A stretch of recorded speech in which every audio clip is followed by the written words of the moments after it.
World class ಸೇನೆಗೆ ಭಾರತ ಹೆಜ್ಜೆ. ಸೇನೆ ಆಧುನೀಕರಣಕ್ಕೆ ಮೋದಿ ಘೋಷಣೆ. ಏನಿದು ಡಿಫೆನ್ಸ್ ರಿಫಾರ್ಮ್ಸ್ 2025. ನಮಸ್ಕಾರ ಸ್ನೇಹಿತರೆ. ಜಾಗತಿಕ ಉದ್ವಿಗ್ನತೆ, ಚೀನಾದ ಉಪಟಳ, ಉಗ್ರರನ್ನೇ ಬಂಧುಗಳಾಗಿಸಿಕೊಂಡಿರುವ ನೆರೆಹೊರೆಯವರು, ಹೀಗೆ ಮಿತ್ರರೆಲ್ಲ ಶತ್ರುಗಳಾಗಿ ಜಗತ್ತು ಯುದ್ಧದ ಮೂಡ್ಗೆ ತಿರುಗುತ್ತಿರೋ ಹೊತ್ತಲ್ಲಿ ಭಾರತ ದೊಡ್ಡ ಹೆಜ್ಜೆ ಇಟ್ಟಿದೆ. ಸೇನೆಯನ್ನ ಆಧುನೀಕರಣಗೊಳಿಸೋಕೆ ಮುಂದಾಗಿದ್ದು 2025 ಸೇನಾ ಸುಧಾರಣೆಯ ವರ್ಷ, ಡಿಫೆನ್ಸ್ ರಿಫಾರ್ಮ್ ಇಯರ್ ಅಂತ ಘೋಷಿಸಿದೆ. ಈ ಸಲ ರೋಬೋಟ್ನಿಂದ ಆರ್ಟಿಫಿಷಿಯಲ್ ಇಂಟೆಲಿಜೆನ್ಸ್ ತನಕ ಸಾಕಷ್ಟು ಬದಲಾವಣೆ ಮಾಡಬೇಕು. ಭಾರತ ವರ್ಲ್ಡ್ ಕ್ಲಾಸ್ ಸೇನಾ ಪವರ್ ಆಗಬೇಕು ಅಂತ ಸರ್ಕಾರ ಹೇಳ್ತಿದೆ. ಹಾಗಿದ್ರೆ ರಕ್ಷಣಾ ಮಂತ್ರಿ ರಾಜನಾಥ್ ಸಿಂಗ್ ಘೋಷಿಸಿರೋ ಡಿಫೆನ್ಸ್ ರಿಫಾರ್ಮ್ಸ್ ಪ್ಲಾನ್ ನಲ್ಲಿ ಏನೇನಿದೆ, ಇದು ಭಾರತವನ್ನ ಶಕ್ತಿಶಾಲಿ ಹೇಗೆ ಮಾಡುತ್ತೆ, ಅಸಲಿಗೆ ಯಾವೆಲ್ಲ ಸುಧಾರಣೆಗಳನ್ನ ತರೋಕೆ ಹೊರಡಲಾಗಿದೆ, ಎಲ್ಲವನ್ನ ಈ ವರದಿಯಲ್ಲಿ ನೋಡ್ತಾ ಹೋಗೋಣ. ಕಡೆ ತನಕ ಮಿಸ್ ಮಾಡದೆ ನೋಡಿ. ಶತಮಾನದ ಸಂಘರ್ಷಕ್ಕೆ ಸನ್ನದ್ಧರಾಗಿ, ಇದು ಸರ್ಕಾರ ಸೇನೆಗೆ ಹೇಳ್ತಾ ಇರೋ ಮಾತು. ಜನವರಿ 1, 2025 ರಕ್ಷಣಾ ಸಚಿವ ರಾಜನಾಥ್ ಸಿಂಗ್ ನೇತೃತ್ವದಲ್ಲಿ ಹಿರಿಯ ಅಧಿಕಾರಿಗಳ ಸಭೆ ನಡೆಯಿತು. ಸೇನೆಯಲ್ಲಿ ಆಗಿರೋ ಪ್ರಗತಿ ಬಗ್ಗೆ ಅಲ್ಲಿ ಮಾತುಕತೆ ನಡೆಯಿತು. ಅದಾದ ಬೆನ್ನಲ್ಲೇ ಸರ್ಕಾರ ಇಂಥ ಒಂದು ಘೋಷಣೆಯನ್ನ ಮಾಡಿದೆ. ಈ ಕುರಿತು ಮಾತನಾಡಿರೋ ರಾಜನಾಥ್ ಸಿಂಗ್ ಅವರು, ಸೇನೆಯ ಸುಧಾರಣೆಗೆ ಅಡಿಪಾಯ ಹಾಕ್ತಾ ಇದ್ದೀವಿ. ಈ ವರ್ಷ ಇಯರ್ ಆಫ್ ರಿಫಾರ್ಮ್ಸ್ ಅಂತ ಸೇನೆಗೆ ನಾವು ಘೋಷಿಸ್ತಾ ಇದ್ದೀವಿ. ಸೇನೆಗಿದು ಹೊಸ ಮೈಲಿಗಲ್ಲು.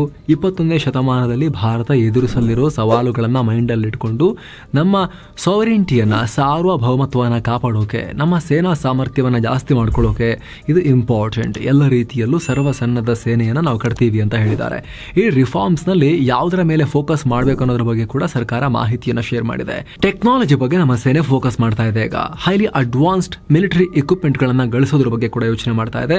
ಥಿಯೇಟರ್ ಕಮಾಂಡ್ ನ ಸುಸಜ್ಜಿತವಾಗಿ ಎಲ್ಲವನ್ನ ಜಾರಿ ಮಾಡೋದು ಸೇರಿದಂತೆ ಹೈಪರ್ಸಾನಿಕ್ ಟೆಕ್ನಾಲಜಿ, ಹಾಗೆ ಈ ಸೈಬರ್ ಟೆಕ್ನಾಲಜಿ, ಎಲ್ಲದರಲ್ಲೂ ಸೇನೆಯನ್ನ ಹೇಗೆ ಅತ್ಯಂತ ವಿಶ್ವದ ಮುಂಚೂಣಿ ಆರ್ಮ್ ಫೋರ್ಸಸ್ ಆಗಿ ಮಾಡಬೇಕು, ಆ ರೀತಿ ಪ್ಲಾನ್ ಮಾಡಲಾಗ್ತಾ ಇದೆ. ಮುಖ್ಯವಾಗಿ ಟೆಕ್ನಾಲಜಿ ಬಳಕೆ ವಿಚಾರಕ್ಕೆ ಬಂದ್ರೆ, ಗೃಹ ಮಂತ್ರಿ ಅಮಿತ್ ಶಾ ಕೂಡ ಇದರ ಬಗ್ಗೆ ಮಾತನಾಡ್ತಾ ಇದ್ರು. ಭಾರತದ ಗುಪ್ತಚರ ಏಜೆನ್ಸಿಗಳು, ಇಂಟೆಲಿಜೆನ್ಸ್ ಸಂಸ್ಥೆಗಳು ಹೆಚ್ಚು ಮಾಡರ್ನ್ ಇಕ್ವಿಪ್ಮೆಂಟ್ ಗಳನ್ನ ಬಳಸಬೇಕು, ಇನ್ನಷ್ಟು ಮಾಡರ್ನ್ ಆಗಬೇಕು ಅಂತ ಹೇಳಿದ್ರು. ಈಗ ಸೇನೆಯಲ್ಲೂ ಅದನ್ನೇ ತರಬೇಕು ಅಂತ ಪ್ಲಾನ್ ಮಾಡಲಾಗಿದೆ.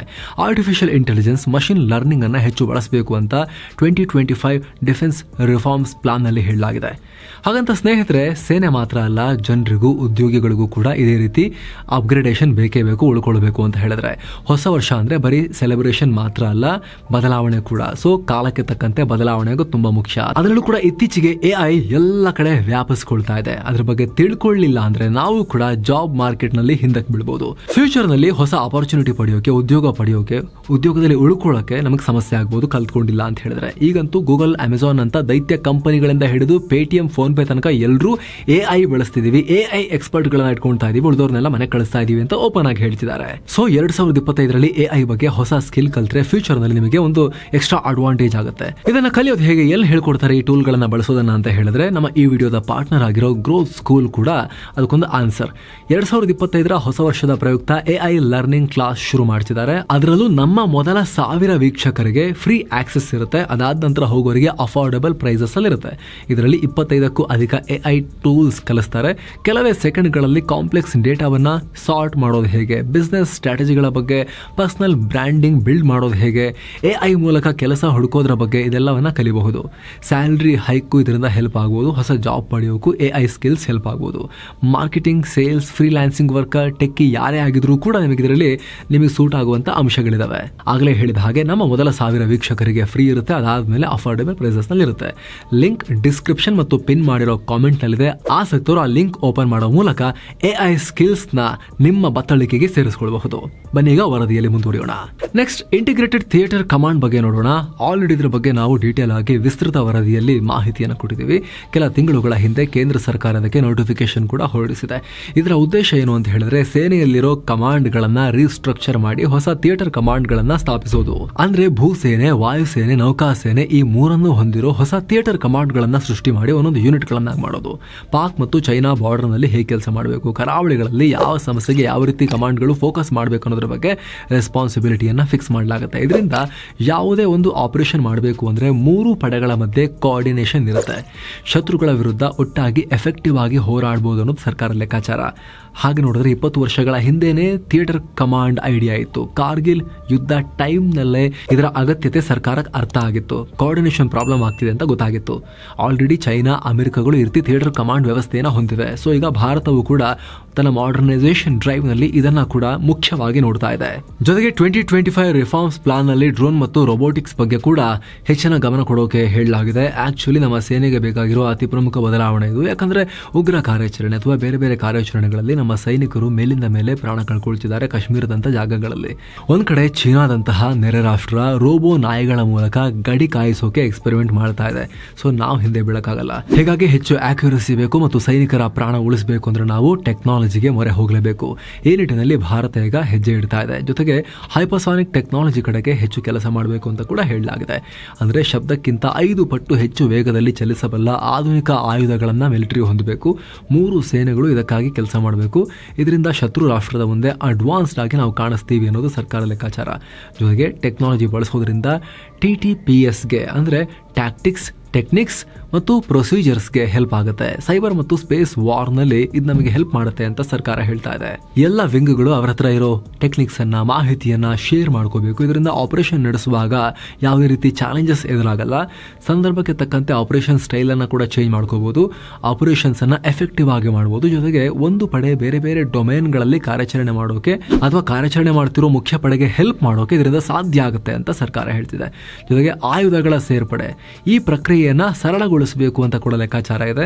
ಸಿಕ್ಕಾಪಟ್ಟೆ ಪ್ರೊಸೀಜರ್ ಆಗಿ ಅದನ್ನೆಲ್ಲ ಪೂರೈಸುವಷ್ಟರಲ್ಲಿ ಡಿಲೇ ಆಗಿ ಹೋಗ್ತಿದೆಯಲ್ಲ, ಅದಕ್ಕೆ ಬದಲಾಗಿ ಸುಲಭವಾಗಿ ಸೇನೆಗೆ ಆಯುಧಗಳು ಸಿಗೋ ರೀತಿ ನೋಡ್ಕೋಬೇಕು. ಅವು ಹೊರಗಿನಿಂದ ಬರೋ ಆಯುಧಗಳಾದ್ರೂ ಅಷ್ಟೇ, ಇಲ್ಲೇ ಉತ್ಪಾದನೆ ಆಗೋ ಆಯುಧಗಳಾದ್ರೂ ಅಷ್ಟೇ, ಬೇಗ ಬೇಗ ಸಿಗಬೇಕು, ಫಾಸ್ಟ್ ಆಗಿ ಮೂವ್ ಆಗಬೇಕು. ಇದರಿಂದ ನಮ್ಮ ಸೇನೆ ತಾಂತ್ರಿಕವಾಗಿ ಟೆಕ್ನಾಲಜಿಕಲಿ ಬೇಗ ಬೇಗ ಅಡ್ವಾನ್ಸ್ಡ್ ಆಗೋಕೆ ಸಾಧ್ಯ ಆಗುತ್ತೆ. ಶತ್ರುಗಳ ಸಮನಾಗಿ ಅಥವಾ ಶತ್ರುಗಿಂತ ಒಂದು ಹೆಜ್ಜೆ ಮುಂದೆ ಇರಬೇಕಂದ್ರೆ ಇದು ಅನಿವಾರ್ಯ ಅನ್ನೋದು ಕೂಡ ಭಾರತಕ್ಕೆ ಈಗ ಅರ್ಥ ಆಗಿರೋ ವಿಚಾರ. ಇನ್ನು ಖಾಸಗಿ ಸಹಯೋಗಕ್ಕೆ ಒತ್ತು ಕೊಡಲಾಗುತ್ತೆ. ಹೊಸ ಸುಧಾರಣೆಗಳಲ್ಲಿ ಈ ಅಂಶ ಕೂಡ ಇದೆ. ಅನೇಕ ಮಾದರಿಯಲ್ಲಿ ಭಾರತದಲ್ಲೂ ಖಾಸಗಿ ಸಂಸ್ಥೆಗಳು ರಕ್ಷಣಾ ಉತ್ಪಾದನೆಗೆ ಹೆಚ್ಚು ತೊಡಗಿಸಿಕೊಳ್ಳುವ ರೀತಿ ನಿಯಮ ತರಬೇಕು. ಇದಕ್ಕಾಗಿ ಉದ್ಯಮ ಸ್ನೇಹಿ ವಾತಾವರಣ ನಿರ್ಮಿಸೋಕೆ ನಾವು ಕೆಲಸ ಮಾಡ್ತೀವಿ ಅಂತ ಸರ್ಕಾರ ಹೇಳಿದೆ. ಟೆಕ್ನಾಲಜಿ ಟ್ರಾನ್ಸ್ಫರ್ ಮತ್ತು ನಾಲೆಜ್ ಶೇರಿಂಗ್ ಎಲ್ಲ ಸಾಧ್ಯ ಆದರೆ ಭಾರತದ ರಕ್ಷಣಾ ಉತ್ಪಾದನೆ ಗರಿಷ್ಠ ಮಟ್ಟಕ್ಕೆ ತಲುಪುತ್ತೆ. 10 ವರ್ಷಗಳ ಹಿಂದೆ 2,000 ಕೋಟಿ ರೂಪಾಯಿ ರಕ್ಷಣಾ ಸಾಮಗ್ರಿ ರಫ್ತು ಮಾಡ್ತಿದ್ವಿ. ಈಗ 20,000 ಕೋಟಿ ರೂಪಾಯಿಗೆ ಮುಟ್ಟಿದೆ. 10 ಪಟ್ಟು ಜಾಸ್ತಿ ಆಗಿದೆ. ಇದನ್ನ 2029 ವೇಳೆಗೆ 50,000 ಕೋಟಿಗೆ ಮುಟ್ಟಿಸೋ ಗುರಿಯನ್ನ ಹಾಕೊಂಡಿದೀವಿ ಅಂತ ಹೇಳಿದ್ದಾರೆ. ಇದನ್ನೆಲ್ಲ ಅಚೀವ್ ಮಾಡಬೇಕು ಅಂದ್ರೆ ಖಾಸಗಿಯವರ ಇನ್ವಾಲ್ವ್ಮೆಂಟ್ ಜಾಸ್ತಿ ಆಗಬೇಕು. ಇದರಿಂದ ಇನೋವೇಷನ್ಗೆ, ರಿಸರ್ಚ್ಗೆ ಹೆಚ್ಚಿನ ಬೂಸ್ಟ್ ಸಿಗುತ್ತೆ, ಫೋಕಸ್ ಸಿಗುತ್ತೆ. ಭಾರತದ ಡಿಫೆನ್ಸ್ ಇಂಡಸ್ಟ್ರಿ ಮತ್ತು OEMs ನಡುವೆ ಅಂದ್ರೆ ಒರಿಜಿನಲ್ ಎಕ್ವಿಪ್ಮೆಂಟ್ ಮ್ಯಾನುಫ್ಯಾಕ್ಚರರ್ಸ್ OEMಗಳ ನಡುವೆ ಹೆಚ್ಚು ಪಾರ್ಟ್ನರ್ಶಿಪ್ ಬೆಳೆಯೋ ರೀತಿ ನೋಡ್ಕೋಬೇಕು. ಇದು ಕೂಡ ಸೇನಾ ಆಧುನೀಕರಣಕ್ಕೆ ಪ್ರಮುಖ ದಾರಿ ಅಂತ ಹೇಳಿದೆ. ಜೊತೆಗೆ ಭಾರತೀಯ ಹಿತಾಸಕ್ತಿ ಮತ್ತು ನಮ್ಮ ಸಿದ್ಧಾಂತ ನಿಲುವುಗಳಿಗೆ ಪೂರಕವಾಗಿ ಇದನ್ನ ಅಚೀವ್ ಮಾಡಬೇಕು ಅಂತ ಸರ್ಕಾರ ಹೇಳಿದೆ. ಸ್ನೇಹಿತರೆ, ಅವೆಲ್ಲ ಆದ್ರೆ ಆಯ್ತು, ಆದ್ರೆ ಚಂದ, ಆ ಥರ ಎಲ್ಲ ಆಗಲೇಬೇಕು, ಅನಿವಾರ್ಯ. ನಮಗೆ 2047ಕ್ಕೆ ನಾವು ಅಭಿವೃದ್ಧಿ ಹೊಂದಿರೋ ರಾಷ್ಟ್ರ ಆಗಬೇಕು ಅಂತ ಕನಸು ಕಾಣ್ತಾ ಇದೀವಿ. ವಿಶ್ವದಲ್ಲಿ ನಮ್ಮನ್ನು ಯಾರು ಬೆದರಿಸೋ ತರ ಇರಬಾರದು. ಅಮೆರಿಕ, ಚೈನಾ ಇವರಿಗೆಲ್ಲ ಸರಿಸಮನಾಗಿ ಬೆಳೆದು ನಿಲ್ಲಬೇಕು ಅನ್ನೋ ಲೆಕ್ಕಾಚಾರ, ಆಸೆ ಭಾರತೀಯರಿಗಿದೆ.